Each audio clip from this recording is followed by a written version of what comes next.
All right, so I'll just go ahead and get started. Hi, welcome everyone to our Industry Insights Art and Design panel. My name's Adeline, and I'm a student intern here at the USC Career Center, and I work on the employer engagement team. And before we begin, I'd like to let everyone know that this meeting is being recorded for any students that can't join us in the Zoom today. And so our panel today is designed to give students the opportunity to explore different career industries and outlooks and options and gain some more insights on industries that they're particularly interested in, today being art and design, and learning a bit more from our amazing panelists who we are featuring here today. And we want this panel to be as interactive as possible. So eventually, when we open up the panel for student questions, please indicate you have a question by using the raise hand function. And if you do have a question, please be prepared to unmute your microphone when prompted so you can ask to our panelists. And just to get into our agenda over today, we'll first go over the agenda, then have our panelists introduce themselves, do a panel discussion with some formalized questions prepared in advance, move on to a student Q&A session within the group, and then finally some closing remarks and announcements. So quickly, just so I can introduce our panelists really quickly to you, all of our students. You might have seen a handshake already, but we have Nicole, who is a graphic designer. We have Li Ying, who is an animation student at SCAD Animation and getting her graduate degree in animation. And finally, you have, sorry, the name is wrong, but it's Caitlin, who is a product designer at Housewarming. And all of three of them are alumni of USC. So if any of you want to connect, please contact them after the meeting.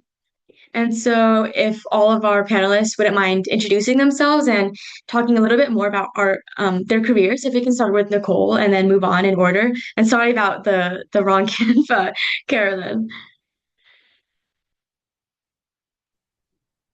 Okay, hi, I'm Nicole. I graduated in 2021, and just to like the super brief overview, while I was in school, I was doing freelance design for work. I was an art major at Roski, and my emphasis was kind of a combination of design and fine art, and then I did a film minor.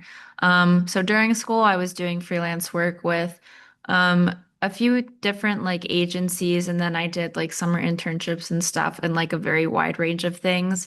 And when I graduated, I knew that I wanted to kind of focus in the entertainment sphere for design, but I wasn't really sure where I wanted to be. And so I joined a music management company that worked with their artists, but also had a creative agency that did like client work. And I did that for a year. And then I moved to New York, and I was freelancing for a little bit there before I got a job at WME in their New York office in their communications department.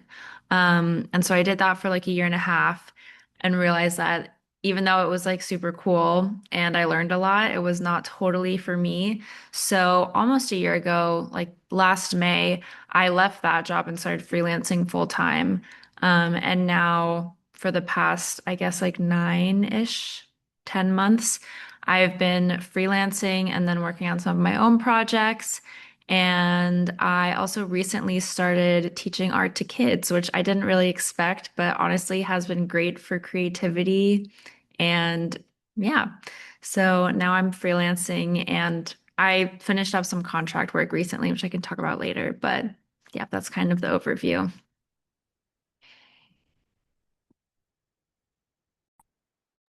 Shall I go next? Hi, I'm Lu Ying. I am from China. I am international and I was an international student at USC.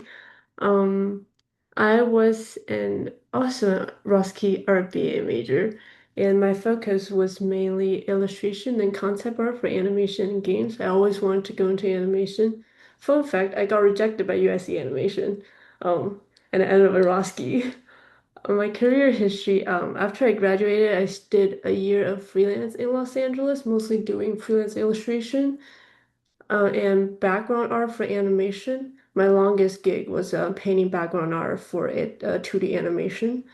And I also did fun freelance illustration gigs like website illustrations and also did album cover music for a music artist. Then after that year, I started my graduate school in SCAD, Savannah College of Art and Design.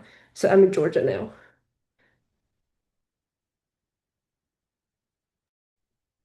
Nice. Okay, I guess I'll go now. Hey guys, I'm Carolyn. Right now I'm in New York, doing a product designer over at this social consumer startup app called Housewarming. But I graduated in USC 2022 and I studied computer science.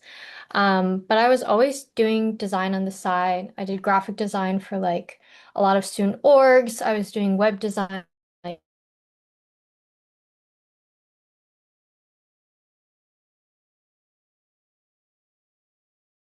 I think Carolyn might have cut out for a little bit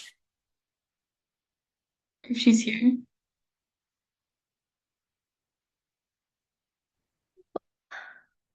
I guess let me know when you can see me or hear me. Oh, Yeah. good. Okay, nice. Sorry. Where was I? When did you last hear? You're doing product design right now in New York. Okay, okay.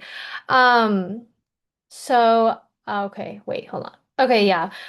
So I graduated USC 2022, and I studied computer science, but I was always doing design on the side. So I was doing graphic design for like student orgs, I was doing website design, and like same as the other two, I was just doing a lot of freelance gigs like here and there.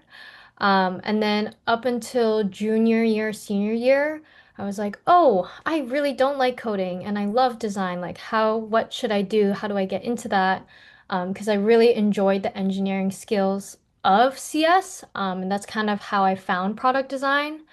And so after graduating, I was lucky to find a job where I could start out as a graphic designer and transition into a product designer. And I had a mentor who showed me the ropes. But yeah, considering like my history, I self-taught most of my design skills. I've never went to school for it. Everything has been learned on the job.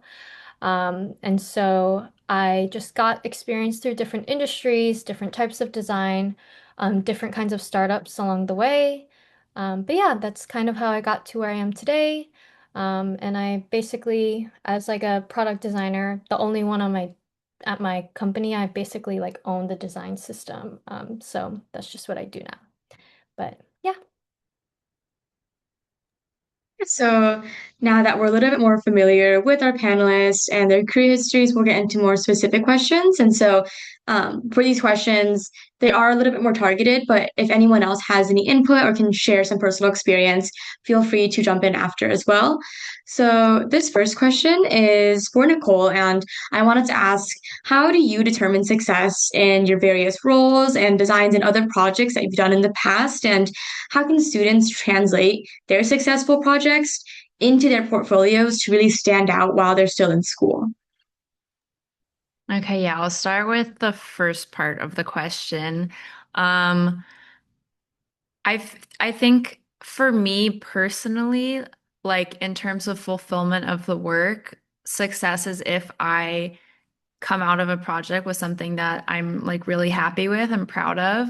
Um, that's not always like gonna happen, especially when you're working with clients, because I think something like, especially that you learn after working for a few years, is that a lot of the time, like your best ideas are not necessarily the ones that are going to end up in the final outcome because there's a lot of other people who are not creatives and not designers who are putting their input. So I think it's important to have like fulfillment in your own work. And that's always a place where, like, if you make time to do those things, you'll feel like success in that aspect.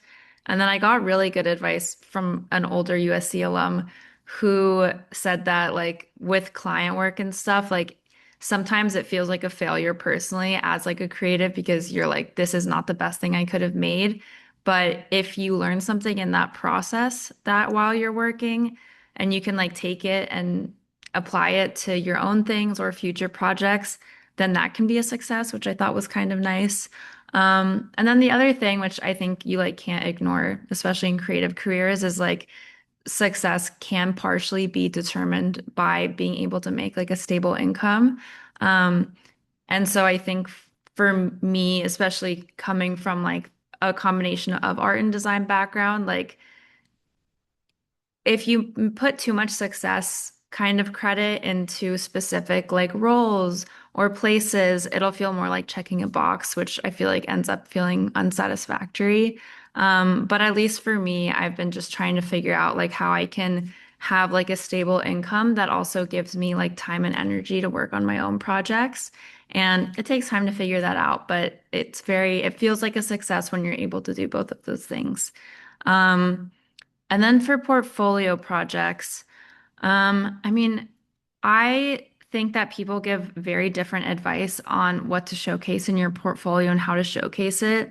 I will say in mine, I have like never included a case study because that's just it doesn't seem necessary for a lot of the work I do, but I know that people have different opinions on that, whether it's like a client project or a personal project.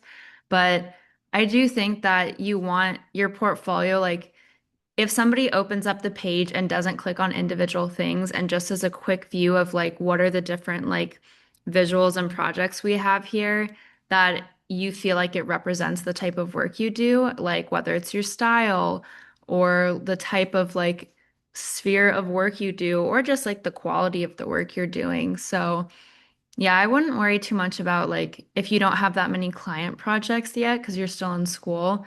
And just if you're doing your personal projects, just like make sure you're putting extra time into them and like workshopping them so that you feel like still proud of them and you have something to talk about, even if they're not like real like client projects. Thank you. And if any other panelists have any input on that or like kind of share similar stories, if you want to say anything, please go ahead. Or not, we can also move on.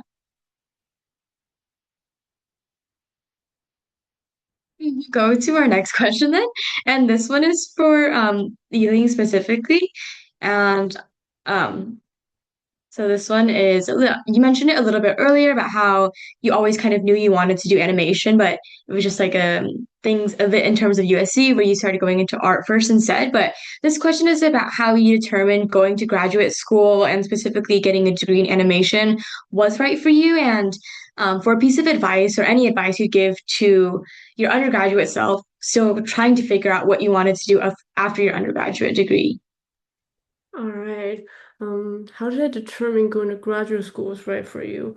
There were several factors that went into it, but most importantly, I felt like after doing freelance for a year and only having a skill set of drawing, I felt like I just needed more skills to become a more well-rounded artist.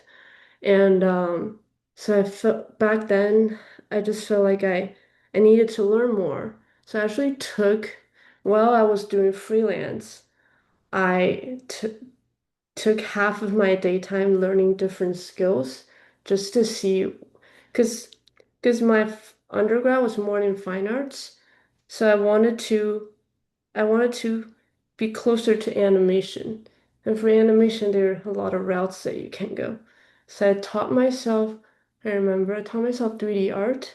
And I taught myself like animation instead of just drawing, like animating. Like this, I bought like the Richard Williams the Richard Williams Guide to Animator book, and I drew after that. And I also learned programming because I learned that technical art is also a big part of the animation and games industry. And I basically just taught myself a little bit of everything in the animation industry before deciding what I wanted to do.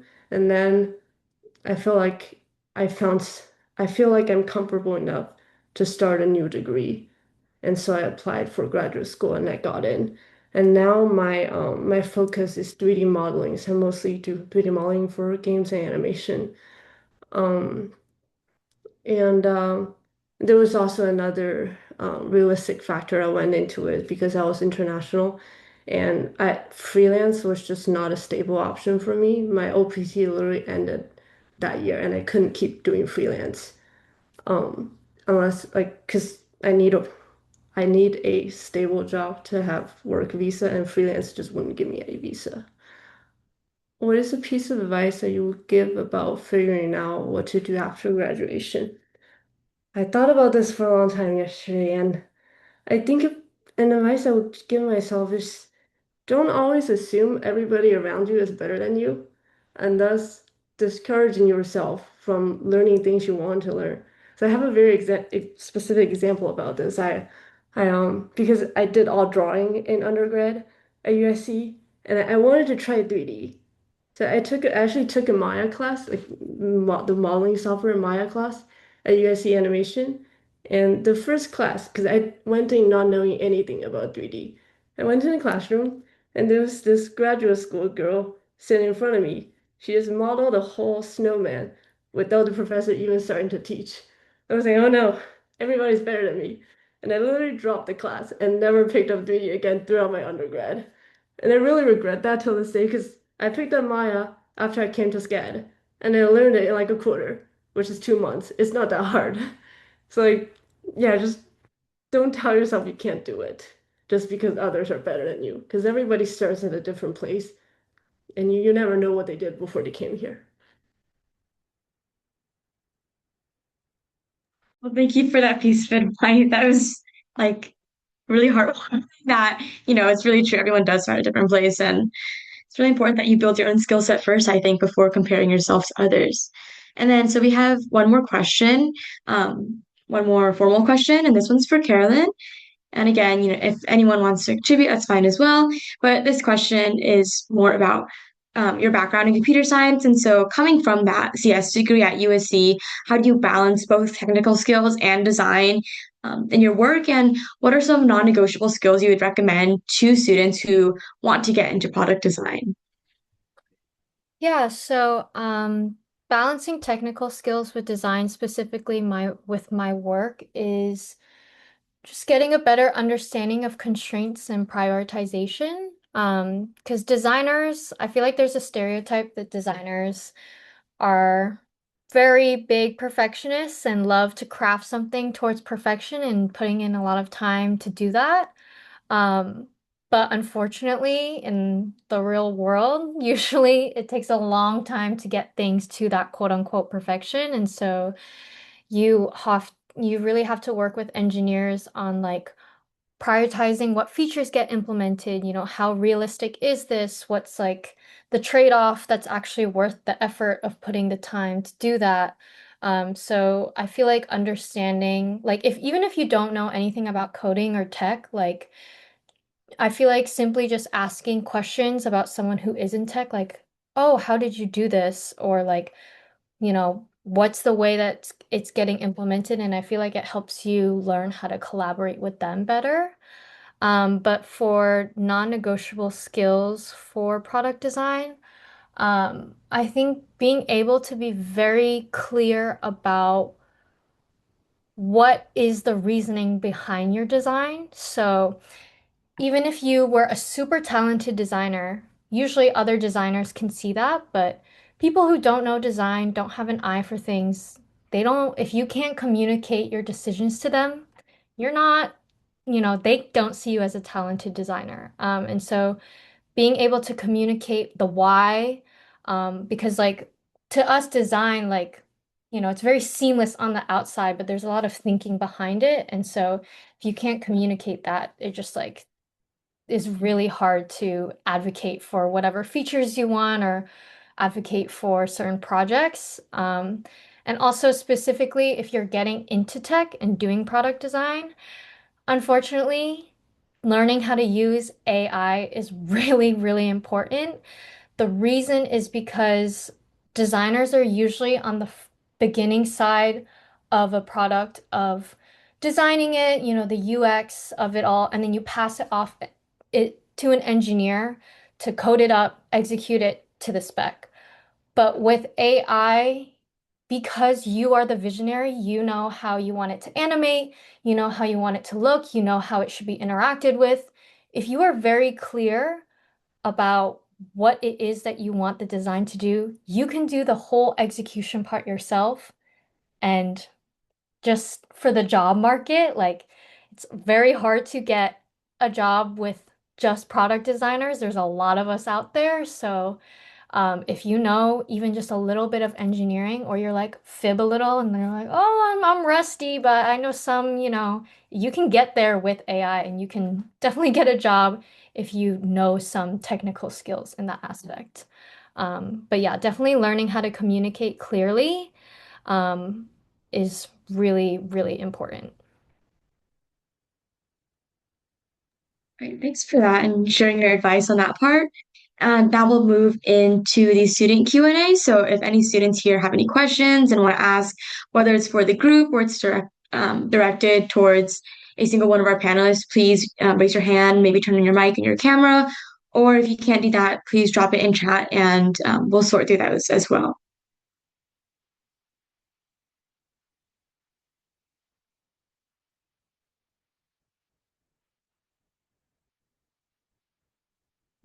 Maybe our students are a little too shy, don't know what to ask.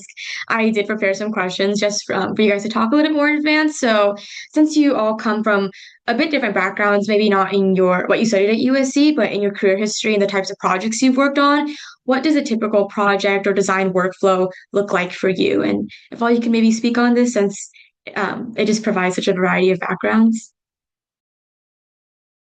I think I saw a question in the chat. To the chat question as well. So thanks for Navia for sharing. So what advice do all of you have on reaching out to people or recruiters?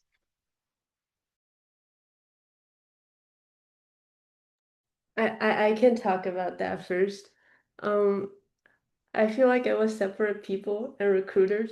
Because reaching out to recruiters is such a different thing. I would just talk about people. I would say, like, I always think about it this way, make friends, not connections. I just make friends with people, and because even though people in higher positions, they're people at the end of the day, people just don't like others to reach out for them to get something. Um, and I firmly believe that even when I reach out to people, like I don't even have that in mind that like I want to get something from them. I really just want to talk to them. I want to know them as a person. And I heard that if I have to form this as a tip, I heard that a good way to reach out to people is not like, can you give me this? Like, can I ask about this job? It would be like asking something in their discipline that they would have a good answer to. For example, like me, I'm a 3D modeler. When I reach out to like other artists, like recently I just reached out to an artist at Riot, that I met at JDC. I just asked him how does the studio do hand painted textures? Because I really want to know that. And yeah, that is a way to reach out to people, I think.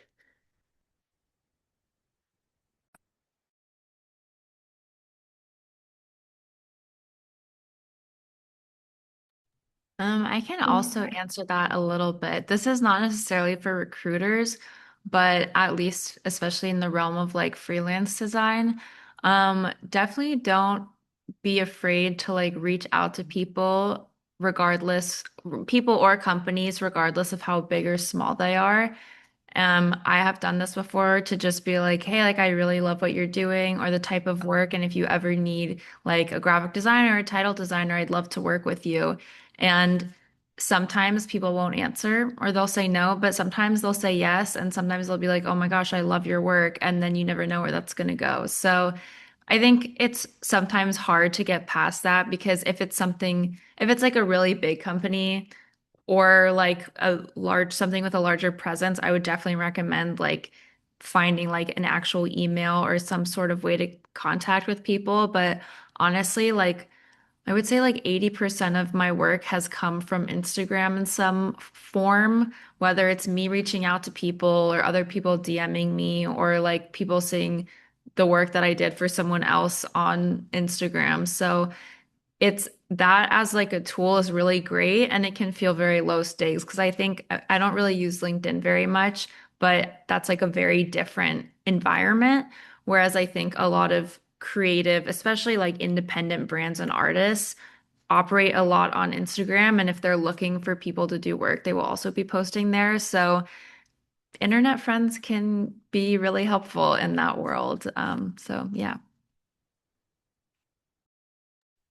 Thank you for sharing. And then this question comes from Batanya, and what types of work should a designer include in their portfolio if they're interested in both graphic design and product design?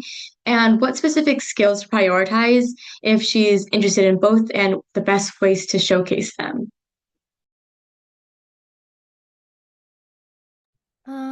I'll take this since it's about product design. But I feel like I think it's completely fine to show both of them. I definitely would recommend trying to see if there's one that you're trying to prioritize over the other, and try to gear a little bit more towards that. But in terms of your front page of your portfolio, I think whatever project that you have, like I'm assuming you're going off like some kind of template where you have like a cover photo and some description. Like, I think in the description, just have some like bolded tags of like what specifically this is, what theme this is, whether that's like UX design, is this branding, is this typography, is this, a personal project, or, just being able to have those tags, I think allow for whatever viewer that's looking at your portfolio to easily be like, oh, this is something that I'm more interested in, rather than you don't like, I think something for any portfolio also, I feel like it's not good to have someone have to guess and like go through every single thing, because people who usually are going through portfolios are seeing like 50 others. So just making it easier to navigate, I feel like is what is going to be good for you, especially since you have two different types of design in there. But yeah.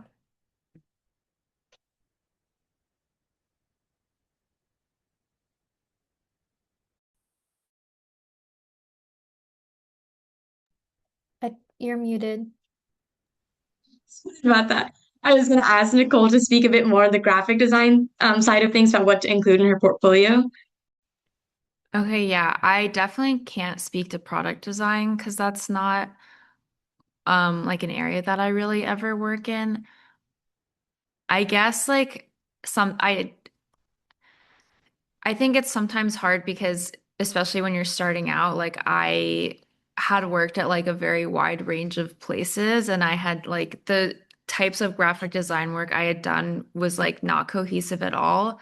Um, so I think that even though it's good to have those experiences because it helps you learn what you want to do, in terms of like a portfolio, I would definitely recommend like picking an area that you want to focus on because it'll just, I think, it'll just be easier for someone to understand your portfolio, and see, okay, this person is like focusing in this area. But actually, I'm going to go back on that a little. I think as long as there's something that connects your work together, that's okay, but you don't want it to be too disjointed. So even if maybe it's across different categories, if you have projects that really showcase like your style and your abilities, and it feels like, oh, this is like one person's work, then I think it's okay to have variety. But like when somebody's looking at your portfolio, like they're interpreting that as like this is the type of work that they are doing, that they have experience and that they want to continue doing.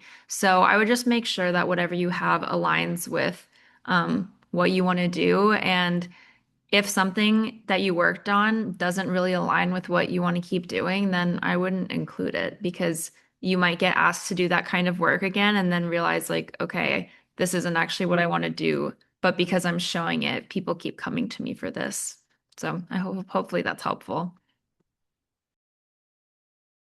And I see Vani, you have your hand raised if you want to ask a question. Yeah. Oh, sorry. Yeah, yeah. Thank you guys for talking to us today. I just had a question for like well all of you, but I think specifically like Caroline, you were saying something about how like if you know how to use AI in product design, that would help you out a lot over other people. Um, could you just like elaborate on that a little bit more and like how exactly it would be used in like a also like an ethical way that anyone would be fine with? Yeah, so the way that I see it for design, I really don't think AI can replace design because design is just so human-centered and it's so much about like how people feel about things and problem solving. But it can definitely help with a lot of different ways, but specifically with getting a job, and having some technical skills. Definitely play around with Cursor, and Claude. But basically, how it works is like, let's say I want to make a website. What I do is I completely design it in Figma. And so what I do is I screenshot that and I give it to the AI prompt and I kind of describe what it is that I want. So I'm like, I want a website that looks like this. The background uses this specific PNG. I want it to scroll this way. Like when you learn and like even if you don't know the technical terms for things, like as long as you're describing it well, and you give that to the AI, it's pretty good at figuring out how to format it based on what you're saying. And you're really just giving all that information and it just puts it into the boxes for you. So to me, it's not really, I mean, other than the fact that AI is hurting our environment, unfortunately, there's really no way around it in this industry. Like, you would fall behind if you didn't know how to use it. So I think just learning how to play around with it, literally just make up a fake website, put your own design to it first, give it to them, give them the assets for it. And just, I feel like once you start playing around with it, you'll understand like that there's a lot of things it cannot do. Like it's not very good at thinking of very intuitive, like out of the box design. That's still very human based. So just being able to be close to the execution part, and making a website, I feel like is what makes you a very valuable asset, in the industry. Um, and even if like you don't completely know it, like the fact that you can get so far past other people, is what makes you stand out. But yeah. Okay, thank you so much. Yeah, that was really helpful. Thank you. Mhm. And then this is a follow-up question from Navi in chat. If you guys recommend sending out website links or PDF portfolios tailored to specific roles.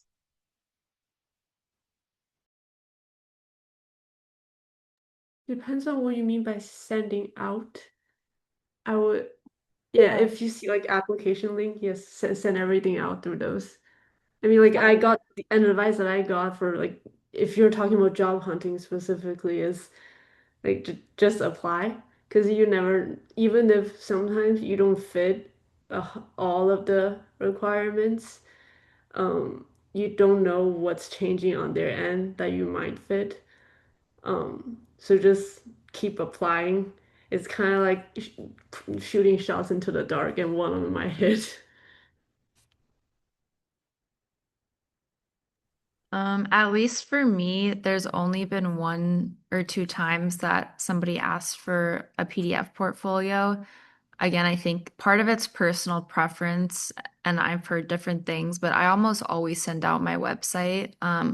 The only times I've been asked to send a PDF was like they specifically asked, like I sent the website and they were like, can you send us a PDF of this specific type of work? And then I compiled it together. But in the last like 5 to 6 years, it's really only been once or twice that I got asked for that. So I would focus on having like a very accessible, easy to use website. And this next question is from Vase in chat. If someone's interested specifically in freelance or startup related work, are there specific tools they can use to focus on that would be valuable to learn, or maybe something they can specialize in?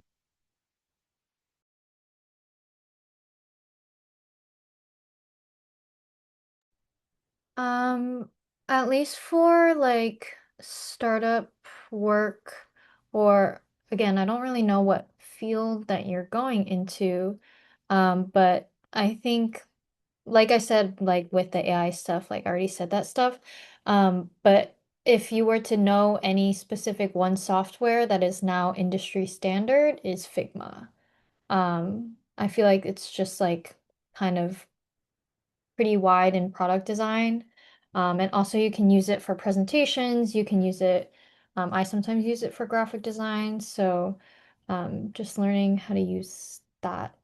Um, and also, if someone tells you, "Do you know how to use this?" Just say yes. Like you'll figure it out. Watch some YouTube videos. Like things sh like once you start learning how to do different software and just like dip, like trying little things here and there, like you'll figure it out.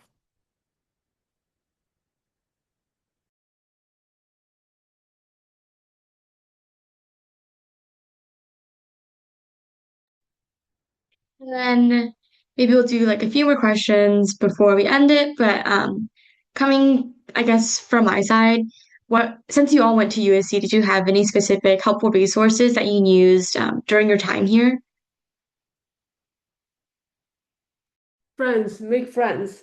I would say that.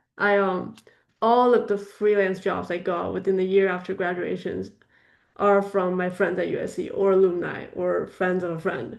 So, because you never know where your classmates will go to.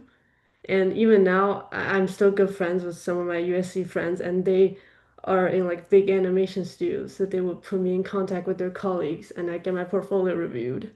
So it's not that I made friends with them for that, but it's just like keep your friendship going. Never know where it leads to.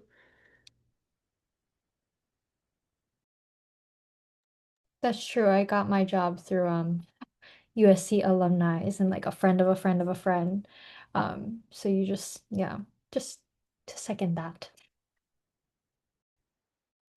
I will also say agree with both of them that it's not like friends, definitely like especially being like 5 years out of school, like people like are in all different points in their careers and like I have gotten a lot of work through friends or mutual friends.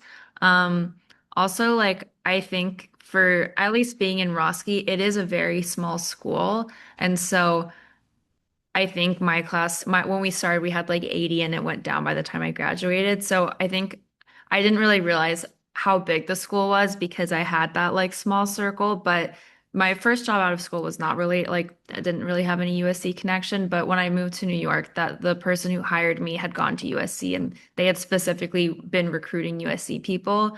So I think depending on which school you're in, sometimes it feels like you don't have that many alumni. But even within Roski, like I've gotten to meet so many incredible, talented people. So definitely like tap into the network, even though like it sounds like a weird, like cringy thing to do sometimes, but it just means you have a connection with really cool people that you'll probably have stuff in common with, and they are very happy to help you like move through your career.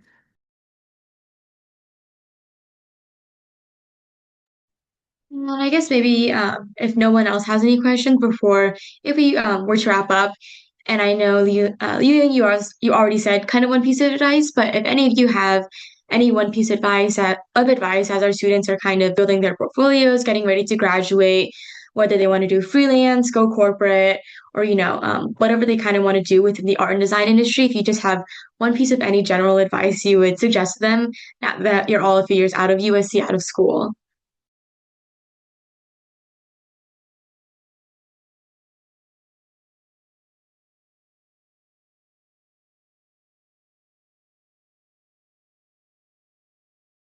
I could start again. Um, I would say because I also kept asking this type of question to people in the industry. And then after years of asking this question, I realized everybody has a different answer because everybody represents a different part of reality.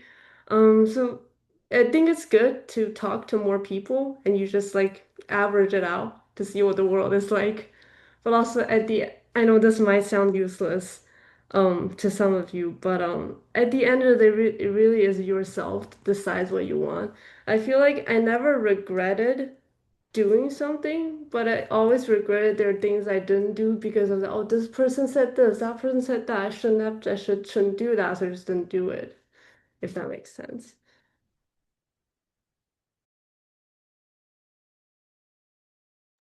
I can go next. I think that is very good advice.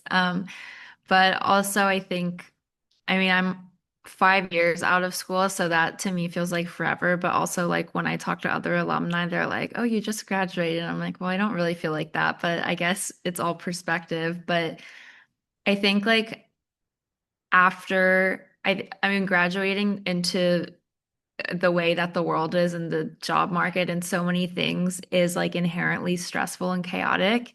And I think it's important, especially with something that's so not structured, like most creative careers, to just like not get discouraged and don't feel like maybe if you don't hit the like goals you make for yourself, don't let that stop you. And like sometimes like I know a lot of people who work all kinds of creative jobs and especially the ones that freelance or do things that are a little more niche, like they're not always working in the creative field and like a lot of them have part-time jobs and like there's different ways that you make things work. So don't feel discouraged if it's not what you think it's going to be, especially like right after graduating. And if you have to do something else for a little, like that's okay. Like it doesn't mean that you can't have a creative career, that you're not going to be like successful by your own merits. It's a very like personal journey that changes for people. So yeah, just as long as you keep like believing in what you do and make sure that you actually still enjoy it, I think that's important and finding balance so that you don't like drive yourself crazy. Because it is I feel like it is, especially now, like increasingly unsure, like what the future of so many creative things are. So you can only focus on like what are you doing right now that, can hopefully move you forward.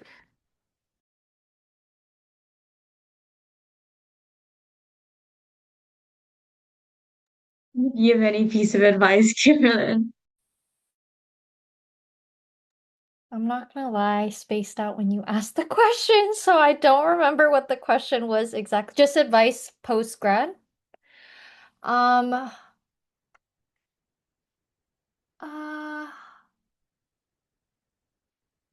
I I feel like at least for me, I feel like I realized that there's always room for improvement. There's always something to learn. I feel like I always had some kind of ego, like, oh, I did this project, like, oh, I definitely know what I'm doing now. Like, no, like, keep asking questions, keep seeing like different perspectives of what people did. If you don't like your portfolio a little bit, do it again. If you don't like it in a few months, do it again. Like, continue like improving yourself and continue like learning because at least for design, like unfortunately, most people don't see, like, not everyone sees the value in it as much as they should be. And so it is like kind of tough to convince people why it's such an important job, no matter what kind of design you're in.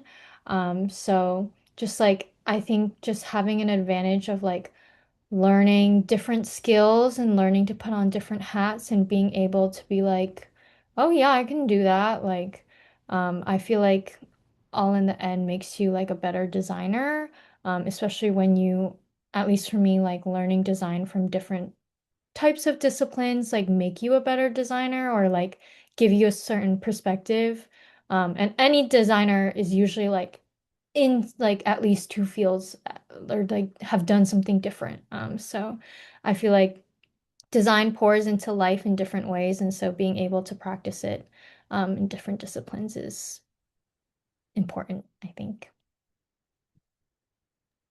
Well, thank you so much to all of you, our panelists. And again, thank you for all of our students for taking the time to attend today and asking questions and just kind of exploring this. And I hope our panel today gave everyone a bit of a better understanding about the different roles you can do and pathways to explore within these creative industries and art and design generally. And Industry Insights, which is today's event, is a series of panels led by interns at the Career Center. And we will be having one more panel in the semester, and that is on beauty, which is going to be next week. If you're interested, you can find more details about all of our events at the USC Career Center on Handshake. And with that, I just want to give one big applause and one huge thanks to our panelists who came to their time today answering all these questions and just giving us so much great insight, and to our attendees. And thank you so much for coming. And you're all free to leave. Thank you. Thank you, Adeline. Thank you. And Thank you, You. everyone. their contact Bye. information is in the chat if you want to grab that as well. Bye.